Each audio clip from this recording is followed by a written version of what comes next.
This week on Good Morning America, a quarter century of one life to live. Stay tuned. For more than 70 years, New Yorkers have stood on street corners, whistling and waving, hoping to catch their attention. Well, the New Yorkers are still there, but the objects of their affection are almost out of the picture.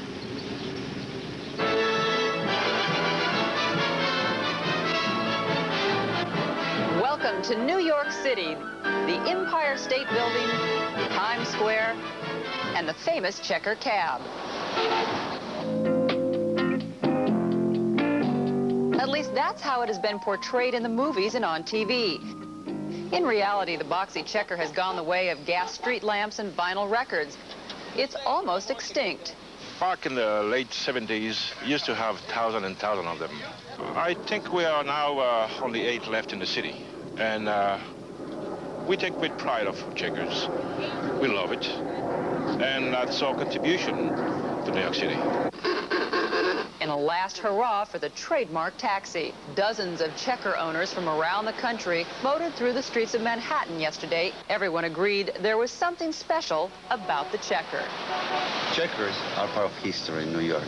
Nowadays, they complain that there's no room enough in the other cars for them, and they really enjoy the ride when they get into a checker.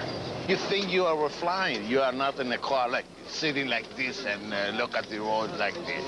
You are on top. You're like a truck driver, you know what I mean? Well, I like it because it's so large and big, and I just call it my chubby checker. Taxi, taxi, take me anywhere. The first checkers rolled off the assembly line at the Checker Motors Corporation in Kalamazoo, Michigan in 1922. During their heyday in the 60s and 70s, the company produced more than 5,000 checkers a year that were used in cities around the world. The roomy design didn't change much over the years, and in the end, that led to their undoing. The 2-ton beast was a real gas guzzler. In 1982, due to declining sales, the Checker Corporation halted production. And what happens to the remaining few? Maybe in 10 years from now, there won't be any more checkers. That will be a dying breed, something like a dinosaur. Checker cabs, like the people who drive them, just can't run forever. So soon there won't be any oversized checkers cruising for fares. We'll all lose a lot of legroom and a little piece of history. Gonna ride all night, can't even pay my fare.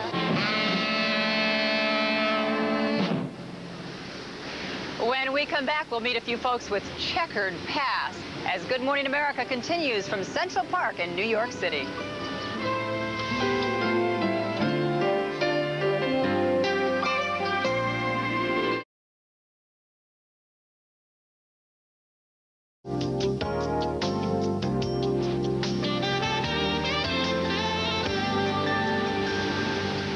Here are our folks with checkered past. These are 4 guys with really cool cars. They actually checker cabs, to be precise. Michael Angelic and Colin Peck are checker cab enthusiasts who actually helped organize this weekend's checker cab reunion here in New York. Victor Acuna and Fritzgerald Cajuste are 2 of the last remaining really bona fide checker cab drivers. And it's nice to have all of you here. I think you only got used about 3 years ago, right, correct, Michael? yes. And yet you're already helping organize. What's the secret to this thing? Well, there's a certain charisma to these cars, and once you get hooked, you're hooked, and that's it. Just to go over the historic part of this, they don't make them anymore. That's right. Haven't made them since 82. I've often wondered, did they come out of the factory painted this way, or did they have to be painted? Colin? Some of them, I would say with the cabs, most of them came out as a yellow. I mean, but the way I look at it, checker cabs are like the last contemporary art form. You never see 2 cabs the same color. Every cab company painted them black, red, blue. Even in somewhere like New York, you look at the different shades of yellow you can see. Right here you can see just different shades. Yeah. You're out in California, aren't you? Well, I'm originally from England, originally but from yes, London. Did you drive a cab in England? No. No? But you drove your checker all the way from L.A. to New York, is that right? 4,000 miles in 2 weeks. And Did people think that you were really a cab driver and try to get in? The most curious thing was in L.A., I used to have to beat people off. You always kept the back doors locked because people wanted to jump in the back. Coming across country with my wife, Cheryl, the most often asked question was not, what is it, how old is it? People would assume someone, there's this crazy woman that's got in the car and said, take me to New York. Yeah, everyone would ask my wife, how much is on the meter? Well, you guys drive, you put a ton of miles on this thing, right? Yes, I've done it, yeah. How much? It's around 700,000 miles. 700,000? And the reason for that is because I double shift the car. I have a driver who works daytime and I work nights because I do something else during the day. But practically runs 20 hours a day for 6-7 days a week. Are they repairable? Can you get them repaired? They are, but now they become expensive to maintain. But in my case, for as long as I get the parts, I keep the car. But actually, everything runs manually in the car, so there's not a lot of things to go wrong, right? Can you do your own tune-ups and things? Oh, no. I have a mechanic to do that. But you put a similar, like amount of miles on? Oh, over 800,000. 800,000? Yes. How often do you change the oil? Once a week. You do once a week? Once a week. Why? That's the only way you keep it running in good shape. Really? Yes, sure. What is it that's really distinctive to you about these cars, and why is it still worth it while to you to drive one of these as opposed to trading? Well, to me, the checker cab is a symbol. It's New York City. Do you have air? It's like the Statue of Liberty. It's like the Empire State Building. It really is. It's symbolic. Do you have air conditioning in that car? Of course. You do? Oh, I do. No? No, I don't. I have Then maybe he'll give you a ride home. They all still have the jump seats? Yeah, absolutely. You have to have the jump seats. Well, that's right, yes. Well, Michael, you're a tall guy. You're tall. That's one thing people really like about these things. You have more leg room. Your headroom. I have plenty of room over my head. My feet can't even touch the front seat, and I'm 6'4". Yeah, I like it that you sit up tall in those things. Sit up high. All guys who every day take the checkered flag. That's right. With cool cars from Central Park. We'll be back. Thank you all. Thank you. Thank you. Thank you.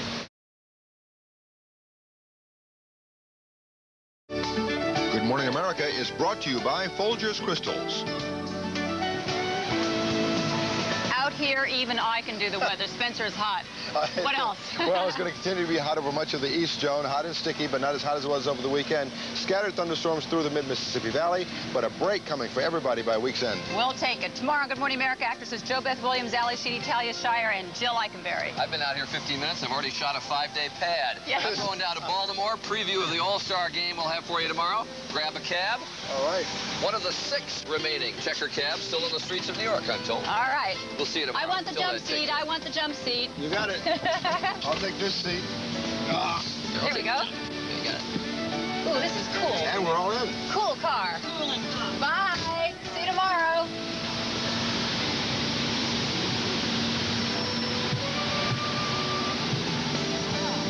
The Emmy Award-winning Good Morning America, #1 for news and information in the morning.